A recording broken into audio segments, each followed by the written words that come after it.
Hi friends, అందరూ ఎలా ఉన్నారు? ఇదైతే ఉగాది రోజు వీడియో. పండక్కి ఏ వంట చేస్తామో లేదో పోలీలు అయితే ఉగాదికి చాలా ముఖ్యం. పెద్దలకైతే ఈ పోలీలు పెట్టి మొక్కితే చాలనేసి అని అంటారు. నేనైతే 3 ఏండ్లుగా అనుకుంటూ ఉన్నాను మా తాతకు వచ్చి మొక్కాలనేసని. అదేంటో ఈసారి అయితే కుదిరింది. వచ్చి మా తాతకైతే సాంబ్రాణి వేసి పూజ అయితే చేసేసుకున్నాము. మా వాళ్ళు అయితే పడి మొక్కేస్తున్నారు. మా ఊర్లో అయితే సంక్రాంతి పండగకే ముఖ్యంగా పెద్దలకు బట్టలు అయితే పెడతారు. ఇక్కడ మనం పెట్టేది వచ్చిందిన ఉగాది రోజుకే. ఇంట్లో కొత్త బట్టలు అంతా తెచ్చి మొక్కింది అయితే అయిపోయింది.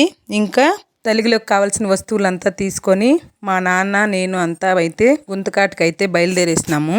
మొక్కో రావాలి. ఈసారి అదేంటో మా తాత అయితే అన్నీ నా దగ్గరే అన్ని పనులు చేపించుకున్నాడు. వంట నేనే చేసి మొక్కాను.